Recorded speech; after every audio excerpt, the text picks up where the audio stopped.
Captain Jake Morrison stood on the bridge of the exploration ship Wanderer, watching the stars drift past the main viewing screen.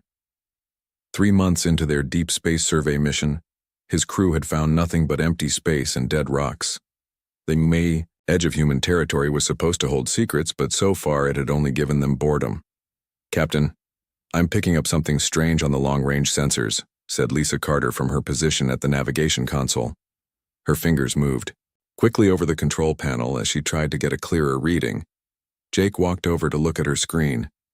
"What kind of strange?" "It's big, metallic, and it's not moving. Could be a derelict ship, but the signature doesn't match anything in our database." Lisa frowned at the display. "It's about 6 hours away at current speed. Any signs of life?" Jake asked. "None that I can detect from this distance. Whatever it is, it's been dead for a long time."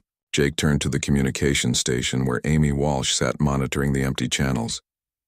"Amy, any distress signals or transmissions from that direction?" "Nothing but cosmic background noise, Captain. If there's a ship out there, it's not talking." Ryan Brooks looked up from the engineering console where he had been running routine diagnostics. "Captain, if it's a derelict, we should check it out. Salvage rights alone could make this trip worthwhile." Jake nodded slowly. Finding abandoned ships was rare, but profitable. Even alien scrap metal fetched good prices back on Earth. "All right, change course. But we approach carefully. Lisa, plot us a safe intercept course." "Already on it, Captain."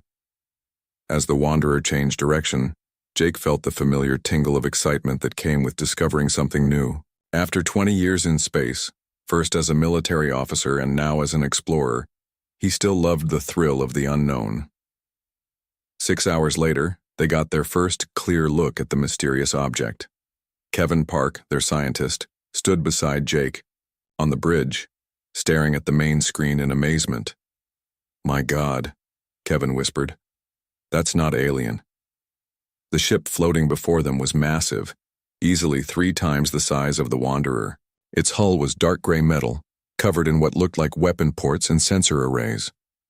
Most shocking of all, faded letters were visible on the side. UES Vanguard. "UES?" Lisa said, confused. "That's a United Earth designation, but I've never heard of any ship called Vanguard." Jake felt a chill run down his spine. "Kevin, run that name through the historical database. Amy, scan for any signs of life or active systems." Kevin's fingers flew over his tablet computer. After a few minutes, he looked up with a pale face. "Captain, according to the records, the UES Vanguard was a prototype warship that disappeared over 200 years ago.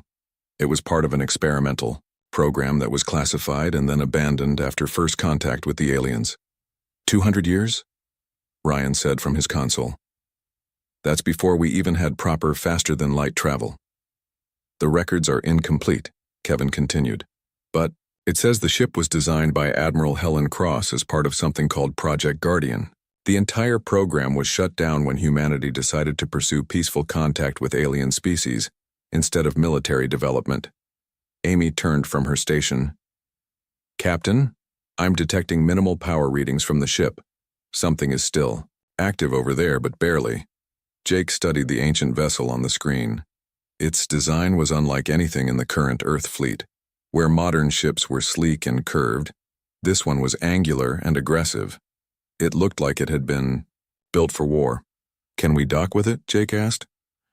Ryan checked his instruments. "The docking ports look compatible, but I can't guarantee they'll work. This ship predates current standards by decades." "What about the atmosphere inside?" "Unknown. We'll need to go in wearing full environmental suits." Jake made his decision. "All right, we're going aboard. Lisa, bring us alongside. Ryan, prepare the docking tube.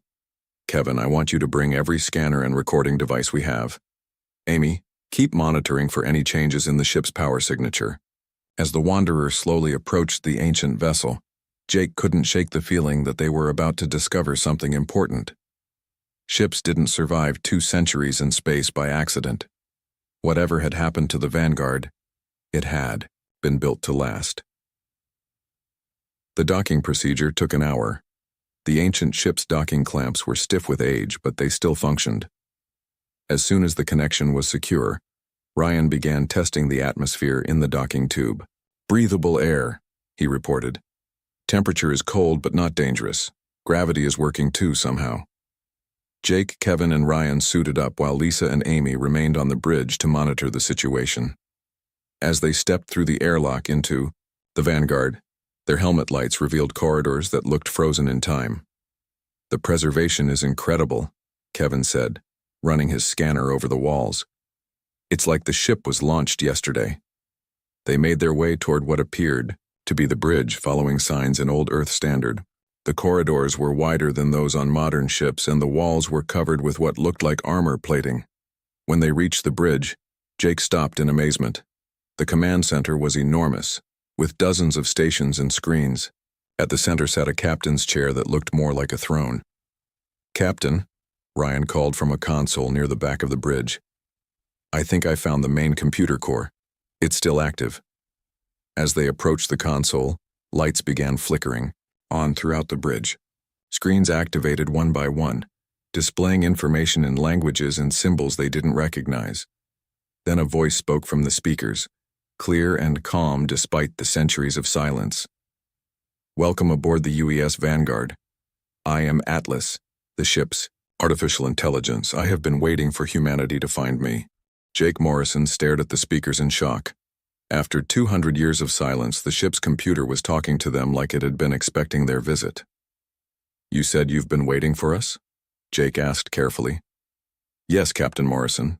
I have been monitoring galactic communications for decades, waiting for humanity to advance far enough to find me. Your exploration vessel was detected when you entered this sector." Ryan Brooks stepped closer to the main console, his scanner in hand. "This is impossible. No computer system can run for 2 centuries without maintenance." "I am not a typical computer system," Atlas replied. "I was designed by Admiral Helen Cross using experimental technology that your current civilization has not yet rediscovered." Kevin. Park was frantically taking readings with his equipment. "Captain, the power signatures from this ship are off the charts. The energy output is 10 times higher than anything our best reactors can produce." "Atlas," Jake said, "what happened to your crew? Where is Admiral Cross?" There was a pause before the AI responded. "Admiral Cross uploaded her consciousness into my systems before the ship was launched. In a way, she is still here guiding my decisions. The rest of the crew, they completed their mission and were evacuated before the Vanguard began its long..." Wait, Jake felt a chill. "What mission?" "To serve as humanity's final defense when all other options fail. Admiral Cross foresaw a time when Earth would face an enemy too powerful for conventional weapons. I am that weapon." Ryan was studying his scanner readings with growing amazement. "Captain, this ship has weapon systems I can't even begin to understand."